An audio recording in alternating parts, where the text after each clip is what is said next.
పెద్ద పెద్ద Foxconn company రాలేదు. ఇక్కడికి వచ్చినాయి ఏంటంటే డ్రగ్స్ కంపెనీలు వచ్చినాయి. ఏడా చూసినా డ్రగ్స్. ఈరోజు బాజాబ్తా నిన్నటి దినాన మనం చూసినాం.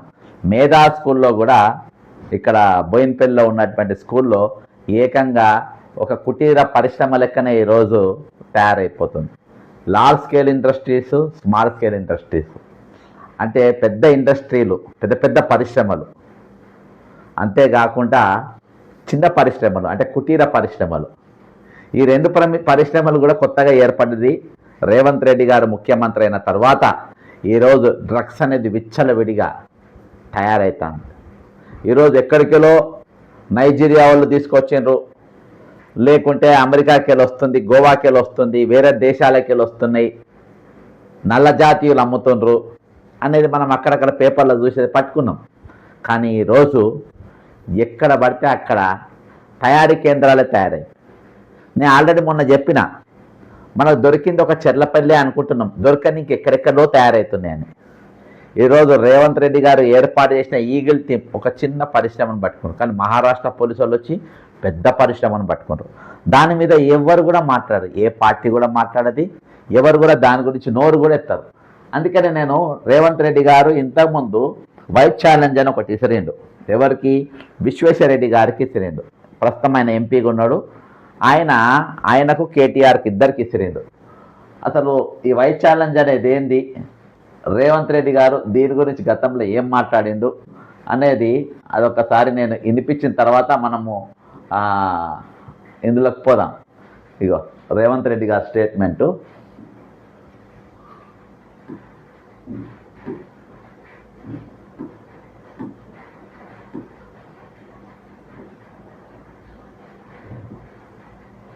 వైట్ ఛాలెంజ్ ను కేటీఆర్ గారికి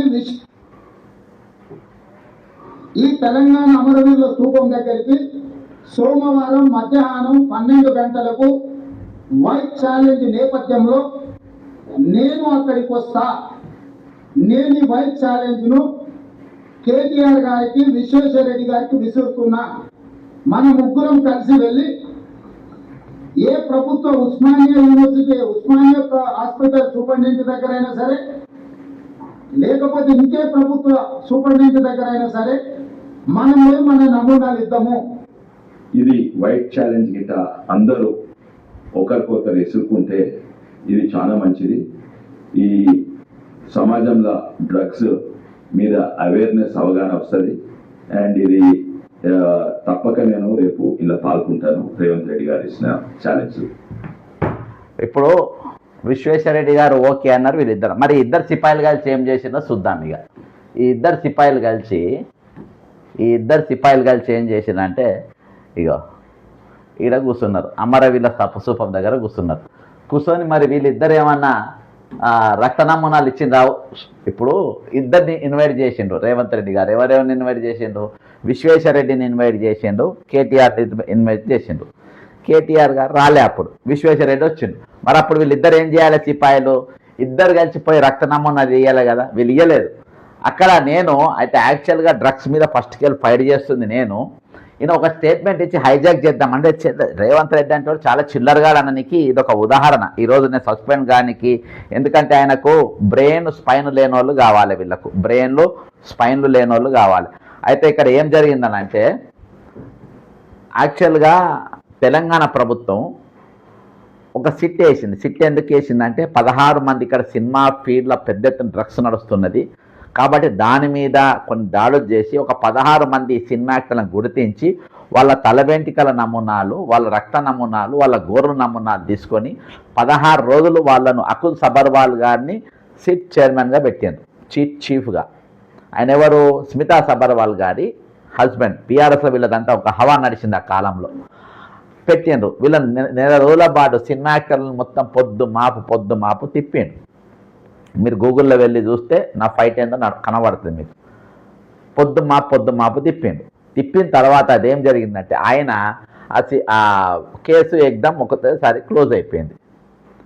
దాని తర్వాత కేటీఆర్ గారు ఒక బఫూన్ గాడు ఇట్లా ఆరోపణలు మాట్లాడుతుందని చెప్పి అన్నాడు. అన్నప్పుడు నేను బఫూన్ అంటే ఆ కంప్లైంట్ ఇచ్చింది ఫస్ట్కి వెళ్ళి మాట్లాడుతూ నేను తప్పేవారు కాదు అని చెప్పేసి నేను ముషిరాబాద్ పోలీస్ స్టేషన్లో కంప్లైంట్ ఇచ్చిన. ఇస్తే ఈ కంప్లైంట్ మీద సాక్ష్యాలు లేవని చెప్పి వాళ్ళు కొట్టేసింది. నైట్ 2 o'clock వరకు కూర్చున్నా.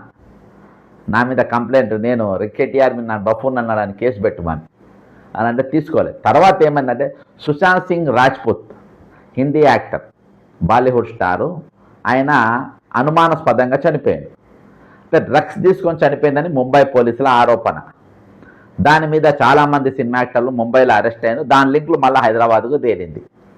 నేనేం చేసినానంటే ఈడీ ఆఫీసులో ఎంక్వైరీ జరుగుతూ ఉన్నాయి కదా, అసలు దీని పూర్వ చరిత్ర ఇది. ఆల్రెడీ ఒక సిట్ వేసిండ్రు 16 మంది సినిమా యాక్టర్ల పైన దీని మీద ఎంక్వైరీ జరిగింది. అసలు ఆ కేసు ఏమైంది, దీని మీద మీరు కేటీఆర్ ఉన్నట్టు నాకు అనుమానం వస్తుంది, ఎందుకంటే దీని తర్వాత కేటీఆర్ గారు దీనికి చీఫ్ గెస్ట్గా పోతా ఉండు, మీరు ఎంక్వైరీ చేయండి అని చెప్పేసి నేను ఈడీలో కంప్లైంట్ ఇచ్చిన. అది చాలా పెద్ద బ్లాస్టింగ్ అయింది. దాని తర్వాత ఈ పెద్ద మనిషి అదే రోజు ఏం చేసిందంటే వైట్ ఛాలెంజ్ అనేది తెచ్చింది. ఎందుకు ఇసిరిందంటే నేను ఎక్కడ కనబడద్దు ఇక పిక్చర్లో, నేను ఎక్కడ పిక్చర్లో కనబడద్దు, ఫైట్ చేస్తుంది నేను, కంప్లైంట్ ఇచ్చింది నేను, రిటర్న్ కంప్లైంట్లు అన్నీ నాయే ఉన్నాయి. ఈయన నా పేరు వినబడద్దు, ఎక్కడ పేరు రావద్దని దీన్ని ఇమీడియట్గా హైజాక్ చేసింది. నేను వెళ్ళిపోయి అలా మైక్ తీసుకొని జర గట్టిగా మాట్లాడినా, ఇగో ఇది అదే సన్నివేశం. ఇక్కడ వీళ్ళిద్దరు ముఖాలు తెల్లబోయినాయి చూడు, వీళ్ళిద్దరి ముఖాలు తెల్లబోయినాయి. ఇక దీని తర్వాత వీళ్ళిద్దరు నమూనాలు ఇవ్వలే కదా, మరి నేను ఇక్కడికి వెళ్ళిపోయి చక్కగా దాకానకు పోయి నేను రక్త నమూనాలు ఇచ్చిన. ఇగో ఇది నా బ్లడ్ శాంపుల్స్ చూడండి.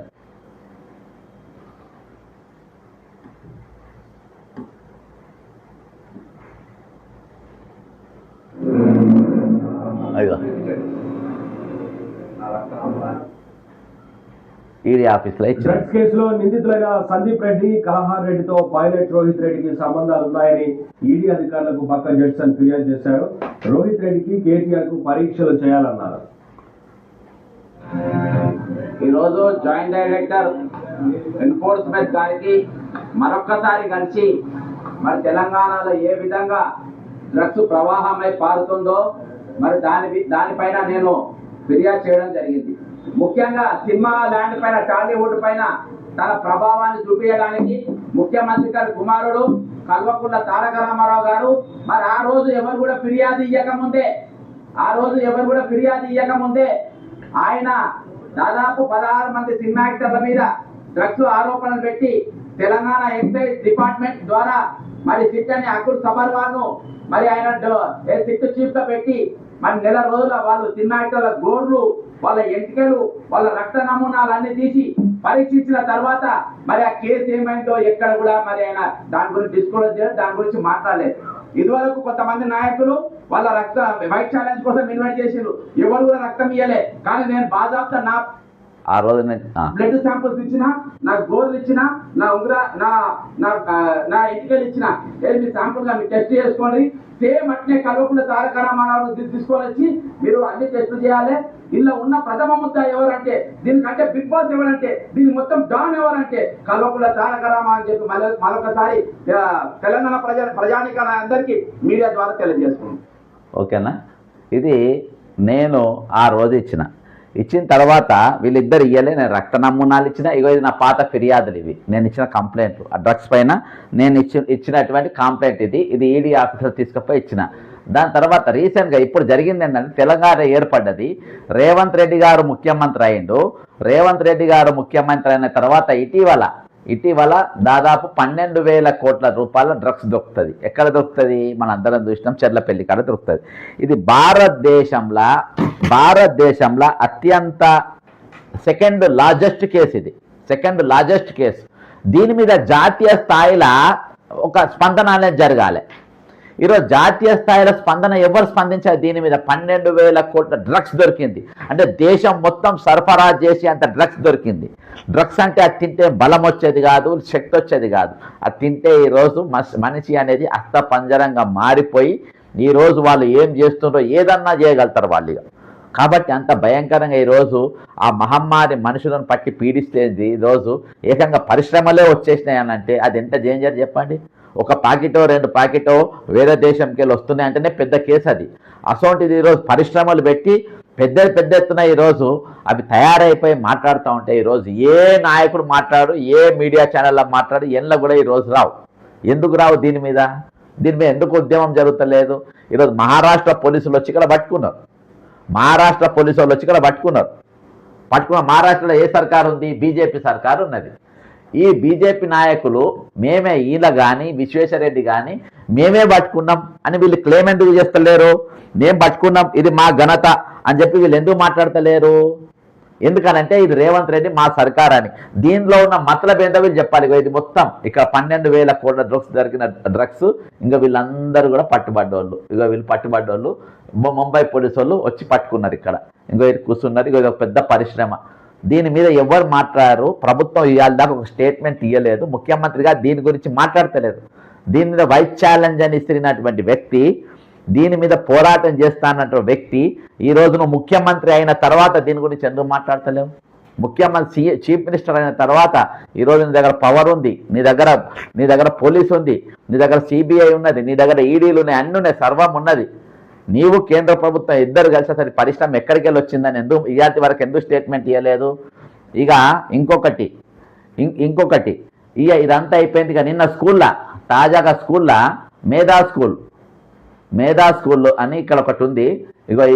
ఇది కాదు మేధా స్కూలు, బోయిన్పల్లి దగ్గర. మేధా స్కూల్లో నిన్న ముడి సరుకు పట్టుకున్నది. ఎక్కడో కాదు స్కూల్లో డ్రగ్స్ తయారీ ఎక్కడో కాదు, హైదరాబాద్లోనే. ఇది ముడి సరుకు. అంటే ఇది ఒక కుటీర పరిశ్రమ లెక్క ఈరోజు తయారు కాలేదా? తెలంగాణలో కుటీర పరిశ్రమ తయారు కదా, స్కిల్ డెవలప్మెంట్ అంటారు, కాటేజ్ ఇండస్ట్రీలు అంటారు, చిన్న చిన్న ఫ్యాక్టరీలు అంటారు. ఈరోజు లక్షల మంది యువకులకు నౌకర్లు ఇప్పిస్తామని చెప్తారు. ఈరోజు భూసేకరణ పెద్ద ఎత్తున చేస్తూ ఉంటారు. గత ప్రభుత్వం పైన ఈ ఆరోపణలు ఉండే. గత ప్రభుత్వం కేటీఆర్ దీనికి వైస్ ఛాలెంజ్కి రాలేదు. నేను ఈరోజు చాలా స్పష్టంగా నీకు ఇన్వైట్ చేస్తున్నా. ఎవరెవరిని?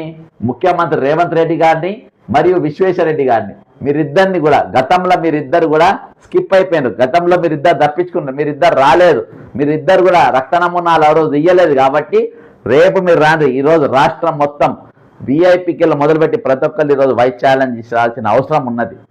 ఈరోజు డ్రగ్స్ అనే మహమ్మారిని రాష్ట్రం నుండి పారదోయాల్సిన అవసరం ఉంది. దాంట్లో మీ చిత్తశుద్ధి మొట్టమొదటిగా తెలంగాణ ముఖ్యమంత్రి రేవంత్ రెడ్డి గారు మీరే తీసుకోవాలి. ఎందుకు తీసుకోవాలంటే ఈ ఛాలెంజ్ మీరే విసిరిండ్రు, మీరే మొదలుపెట్టిండ్రు. వైస్ ఛాలెంజ్ అనేది మీరు సవాలు విసిరిండ్రు. కాబట్టి ఆ సవాల్కు ఆ రోజు నువ్వు రక్త నమూనాలు ఇయ్యలే, మీరిద్దరు ఆ రోజు ఇయ్యలే. నేను ఛాలెంజ్ విసిరకున్నా కానీ మీరిచ్చిన ఛాలెంజ్కు మీరు చాటగానితనానికి నేను ఆ రోజు కాంగ్రెస్ కార్యకర్త ఉన్నా. కాబట్టి కాంగ్రెస్ పార్టీ పరువు ప్రతిష్ట నిలబడాల్సిన అవసరం మాకుండే. పార్టీ ఒక మాట అంటే ఆ మాట పైన స్టాండ్ ఉండాల్సిన పరిస్థితి.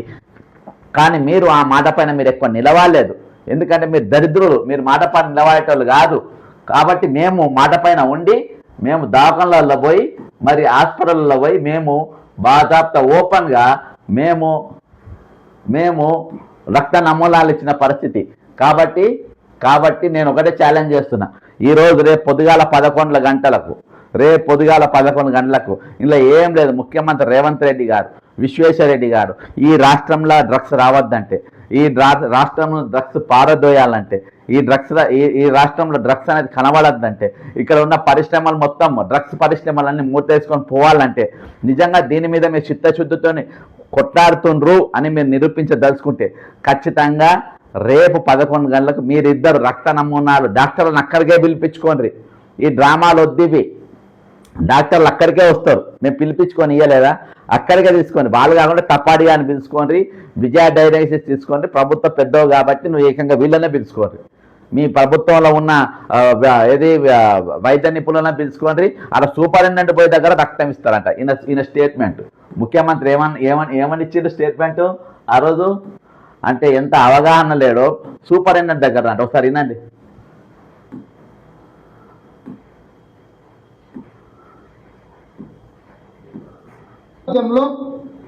నేను అక్కడికి వస్తా.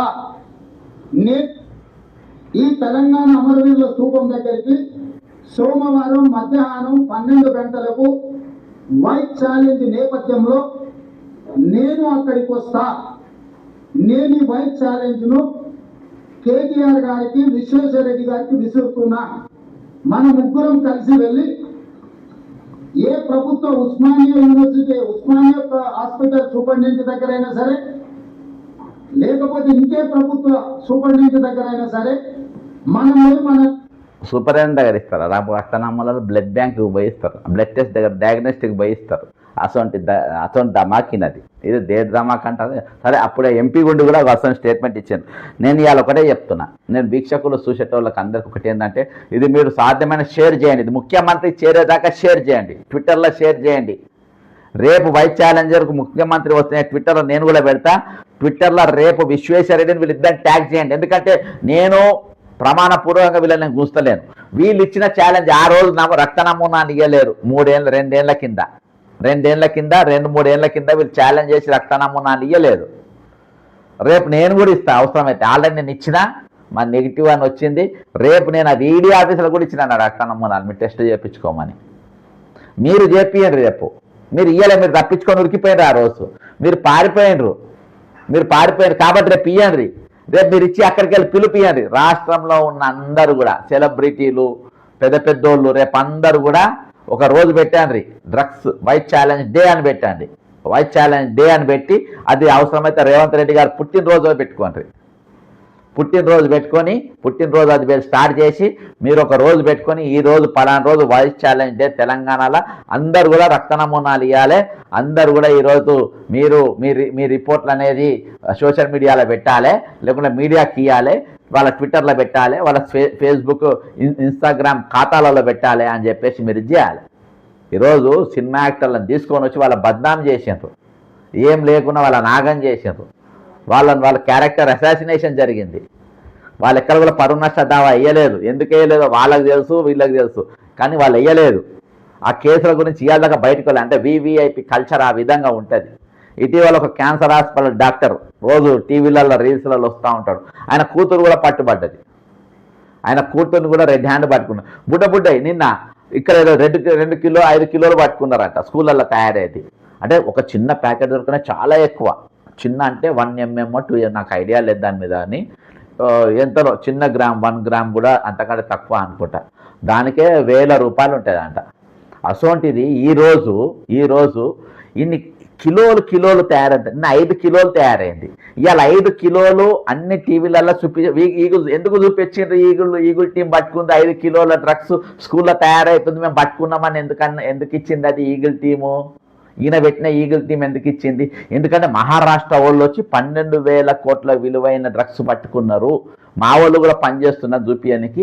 ఇది చిన్న బుడ్డ దుకాణం చూపించింది. మరి నేను అడుగుతున్నా రేవంత్ రెడ్డి, ఇది ఒకటే దుకాణం ఉంటే ఇంకా చాలా దుకాణాలు నడుస్తున్నాయి చెప్పండి. ఈరోజు 12,000 కోట్లది పట్టుకున్నారు. దాని గురించి బీజేపీ మాట్లాడది, బీఆర్ఎస్ కూడా ఒక ధర్నా అయ్యేది, ఒక రాష్ట్రంలో ఒక పెద్ద ప్రోగ్రామే. వాళ్ళకు ట్విట్టర్ ప్రెస్ మీట్లకే వాళ్ళు పరిమితం. నాకంటే వెనుక బలం లేదు, బలహీనుణ్ణి. ఏదో ట్విట్టర్ సోషల్ మీడియా ద్వారా దీని ద్వారా నాకు చేతైన కాడికి నేను చేస్తున్నా. మీ చేతనైన వాళ్ళు 6 ప్యాక్ ఉన్న వాళ్ళు మీ వెనక మంది మారుబలం ఉన్నది, మీ దగ్గర కోట్ల రూపాయల డబ్బులు ఉన్నాయి, మీ దగ్గర వ్యవస్థ ఉన్నది. బీఆర్ఎస్ దగ్గర కానీ బీజేపీకి మీరు రోడ్లపైన ఎక్కి ఒక 500 మందితో 1000 మందితో మీరు ధర్నా చేయాలి, రాష్ట్ర బంద్ పిలిపియాలి. 12,000 కోట్ల డ్రగ్స్ అంటే ఏంటంటే 12,000 మందిని మర్డర్ చేసినట్టే కదా. ఈరోజు ఒక కిలోకి ఒక మనిషి వచ్చి కిలో దిగితే మనిషి బతాడా? కిలోకి ఒక మనిషి వచ్చినట్టే కదా, ఇంకెక్కువనే. అంత పెద్ద ఇష్యూ జరుగుతాయి. ఈరోజు ప్రతిపక్షాలు ఎన్ని మూసుకొని కూర్చున్నాయి? ఎందుకు మూసుకున్నారు ఇట్లా? ఎందుకు మీరు నోరు ఇట్లా మూసుకున్నారు ఇట్లా? ఎందుకు ఇట్లున్నారు? ఈరోజు ప్రతిపక్షం కూడా ప్రభుత్వం ఏమో రూలింగ్ గవర్నమెంట్ ఈరోజు రేవంత్ రెడ్డి కంటే చెవులు వినవాడాయి. మంచి వినలేడు, ప్రజా సమస్యలు వినలేడు, రైతుల సమస్యలు వినలేడు, యూరియా గోస వినలేడు, ఫీజు రియంబర్స్మెంట్ గోస వినలేడు, నిరుద్యోగుల గోస వినలేడు, వాళ్ళ ధర్నాలు చూడలేడు, వాళ్ళ బాధల గురించి మాట్లాడాడు. ఎందుకంటే ఆయన ఈరోజు పవర్లో ఉన్న వాళ్ళకి ఆ రోగం వస్తుందంట. గతంలో ఉన్న వాళ్ళు కూడా రోగాలు వచ్చినాయి. ప్రతిపక్షాలకు ఆ రోగం ఉండదు. మీ చెవులు మంచిగా పడతాయి. ప్రతిపక్షంలో ఉన్న BJP, BRS, CPI, CPM, MIM ఏమేమి ఉన్నాయి వాళ్ళందరికీ చెవులు మంచిగా పడతాయి, కళ్ళు మంచిగా పడతాయి, మంచిగా మాట్లాడగలుగుతారు. ఒట్టి ట్విట్టరు, ఫేస్బుక్ ఒక ధర్నా లేదు, రాస్తారు ఒక లేదు. ఈరోజు మద్యపానం కంటే